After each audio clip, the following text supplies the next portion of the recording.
Hi, I'm here today to talk about micro businesses. This is not a subject that I have a lot of, expertise in really.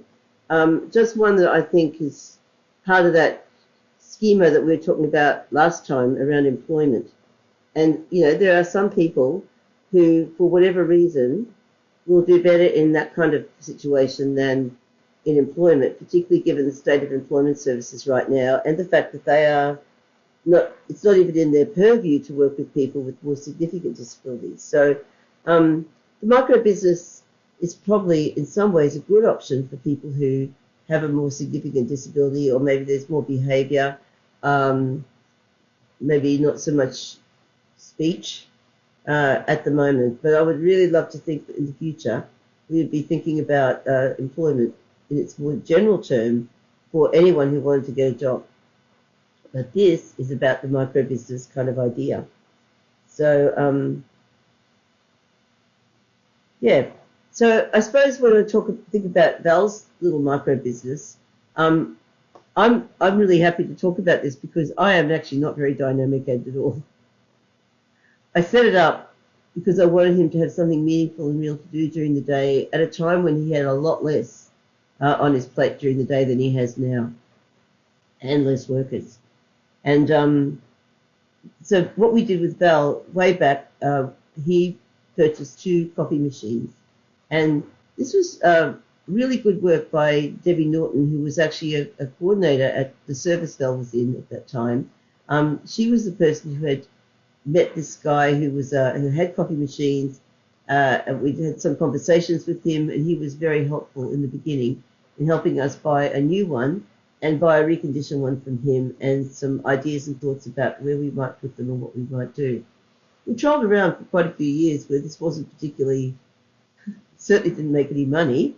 We didn't lose money, but we didn't make money. But there were some things that came as a result of that for Val that I think were really powerful things. One is that we actually got the Commonwealth Bank to give him a new account after he was 18, and even though he couldn't sign. And I make this little joke that says, turns out, the Commonwealth Bank's thing is they can do. So look, in that situation, the Commonwealth Bank really pulled the stops out and helped us get Val a second bank account for his earnings, or the money that came in, the takings. And so there were things that came about as a result of making a little bit of money in that coffee machine. The first was that he collected the money as part of the weekly routine, took that to the Commonwealth Bank where they had a coin counting machine, and you had to put that money into the coin counting machine, and then it got deposited into his bank account, which is, another job, another skill he didn't have from before. And to interact with the tellers at the Commonwealth Bank, as well as the other bank, the Suncorp Bank, that he has always been with. The second thing is he had to go there and look after the machine. And it moved a few times. Finally, the final resting place for the one that died in 2019 was at the golf club that went underwater in our big flood here. So that machine was gone after that. But there was a lot of mileage out of that machine in terms of the people who worked at the golf club, people behind the bar who really supported Val, who would ring to say when the machine was not working or out of product. And even one Christmas when we went to Magnetic Island, one of the people there actually looked after the machine for us. And there are still people that Dean and Val see around town who were part of that little group when we had that going. After that happened, I think the machine was idle for a little while. As I told you, I'm not very dynamic around this. And more recently, Val started to go to a place called Skills NQ in Townsville, which is a very amazing organisation where anyone can go to learn woodworking skills or other handyman skills, women's skills too. Whether you have a disability or not, you can go in a group of people with disability, you can go in a group of women or men or anyone who wants to learn things individually. And Val goes individually there as a customer to do all sorts of woodworking things, which I might show you on this channel at some point. But the lovely thing was, after having been there a while, remember that thing about expectation and being opportunistic? We approached Skills NQ to ask about whether Bel's coffee machine could go there. Actually, Dean and Bel did that. And they were just about to make a coffee hub. And so there's an arrangement between Bel and Skills EQ, that says that Bel will actually maintain the machine and keep all the product up to it and whatever, and they will provide the product, and people will pay a small amount to Bel, and that goes to him. That goes in their petty cash. In Bel, in a little tin, it goes to Bel, and he gets that money. It's a very good deal, and actually means that he's over there more often. He's able to interact with other people, and he's got something meaningful to do. Many years ago, we took a video of Val operating all that cleaning and doing whatever on the machine, and it was a very amazing thing to see how much he could do with very little prompting from Dean, to actually do most of that job himself. It's quite complicated. So that was really an amazing thing to see him able to do that. So the benefits for him have been those opportunities to interact with more people and to build skills. He would get more benefit if he had a mother who actually, could do these things in a more dynamic way. Unfortunately, that's not me, but I still really value what the coffee machine brings him. But it's most certainly not a money-making operation, and never has been meant to be that. There's another person who I think has been in the public eye quite a lot. There's a lot of stuff on YouTube about her, and her mum's a good friend of mine, Emma. Her mum, who is very dynamic and very opportunistic, actually started the Master Shredder for her. And she worked this out from thinking that one of Emma's not so great attributes was that she couldn't read. And so she would be the ideal person to shred for solicitors and doctors and other people who might need to get rid of their excess paper without worrying about it turning up in the newspaper. So I'm going to get her to come on, Jo to come on, maybe Emma as well, at some point to talk to us, one about the operation and two about what Jo had to do to get that set up and maintain it. So that we'll have a two-part episode maybe in May or June to talk much more fully about it. But the really important thing for today is to understand that what Emma has done is moved from being a client of services to having clients. I just love that. So it's like a business that she runs like every day, pretty much. And there are side businesses or side options that come from that. There's some stuff about delivering the shredded paper to pet shops, and I think there's also a little operation about making paper. So it's quite remarkable to see how Emma is able to manage that machine. So when she gets driven in her van by her worker to whatever site she's going to. She does the shredding by herself. The workers do not come in. This is another kind of dynamic support, isn't it, where people stay away in order to let the person be able to do these things. It's something we hardly ever speak about, but should be understood and spoken about quite a lot. So if there's a problem, she'll phone them, or when she's finished, she'll phone them, and they come and help her set up.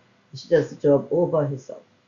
And she sits there and she works at it for a very long time. I've observed her.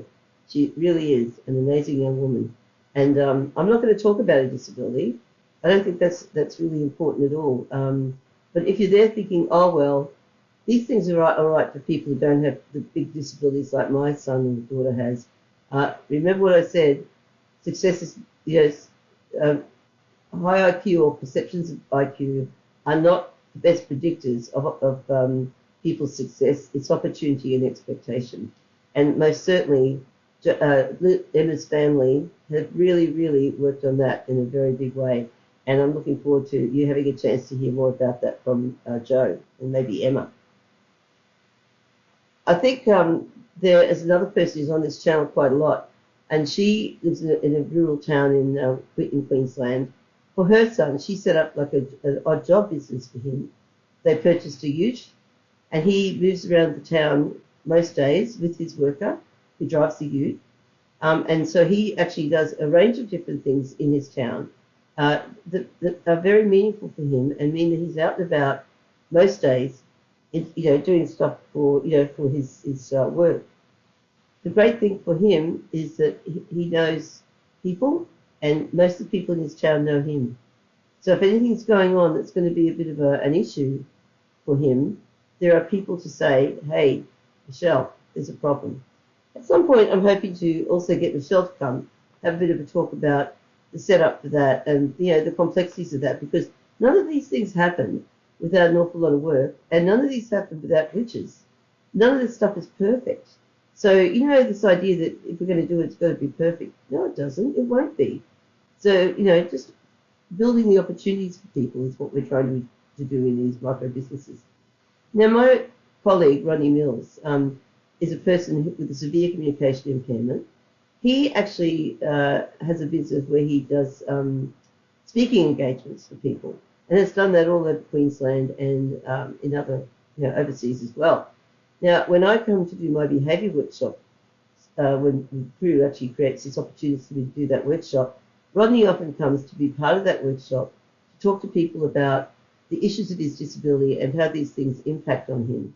And he is absolutely, he takes people's breath away, because it's probably for the first time people listening and understanding more about what life is like for someone who's really dealing with a lot of sensory issues, anxiety issues, and big autism. It's quite remarkable because he uses facilitated communication to type. So he needs support and help. He's been doing that now for about 20 years. He's what we call, he's up to his shoulder. So all his worker needs to do is to touch him on the shoulder, and that helps him to manage the typing. But it's all put onto a PowerPoint presentation. It includes his poetry, includes other things. And so he's actually got this opportunity to travel, which is one of his big passions, is to travel. It has been remarkable because he's done such a huge service for people in our communities and understanding more about what goes on for their sons and daughters or people in their services. A little bit rocky on the camera today, sorry. His mum would say that money isn't the primary goal for him, that really it's more about the opportunities it provides for him and, him being able to show people who he really is. And I agree with her on one level, but I think the power of what he does is so incredible. He should be charging $1 gazillion because what he's teaching people is so powerful and strong. So there are many people around the country, but I haven't asked permission of them to mention them, so I wouldn't be doing this without permission. I'm hoping to get those parents to come on and talk to us about what it took to make that happen, as I said, and also the things that actually sometimes make it very difficult to keep on going, and the challenges that we're all facing in different ways. But both Michelle and Helen, Rodney's mum, and of course Joe, are very people who are really keen to make things happen for their sons and daughters in ways that are really quite lovely to see. Now, I think if you were thinking about doing this, I really feel like it would be important to be thinking about who could help and what are the elements that you need to be thinking about so that you can be sure that what you're doing is going to really work, for you and for your son or daughter and for the people that they might be going to provide the service to. So I think the first question to ask yourself, though, is have you got the energy for it? Because even if it's just a small amount of energy, when you need it, you need it. And so thinking through what would it be, how would you make this all happen, who would be helping you with this? These are all questions I think we need to ask ourselves before we embark on these big journeys. The other is to say to you that be very careful about thinking, oh, well, my son or daughter could, be a shredder or be a master shredder or do a job collecting things and being a job person in my local community or this or that. The fact of the matter is, it doesn't matter what other people have done. You have to start from what would be of interest to your son or daughter, what would be powerful enough to help him or her to engage, even on stuff that might be a bit difficult. So really, that's important, really important. Don't just think you can replicate what someone else does and that will work it all out, because I think that is the road to perdition. I think, here we go again, folks, you have to have competent workers.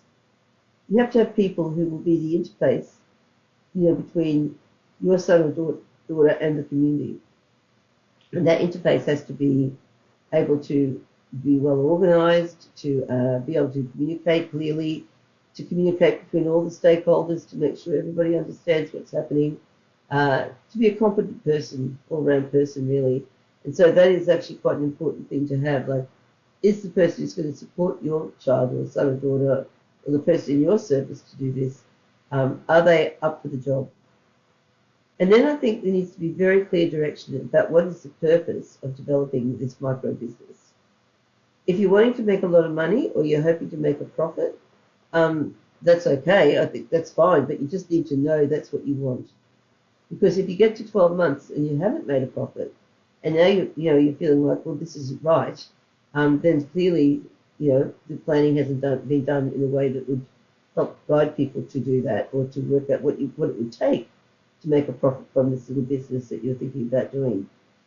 And then, are you looking to enhance the image of your son or daughter and the connectedness? Because these are the things I think that are really the big ticket items for creating these kinds of businesses. The connections that people can make, whatever. Jo talks quite beautifully about Emma being invited to Christmas parties at all the solicitors that she works at and other places. When it's her birthday, people will bring in a cake.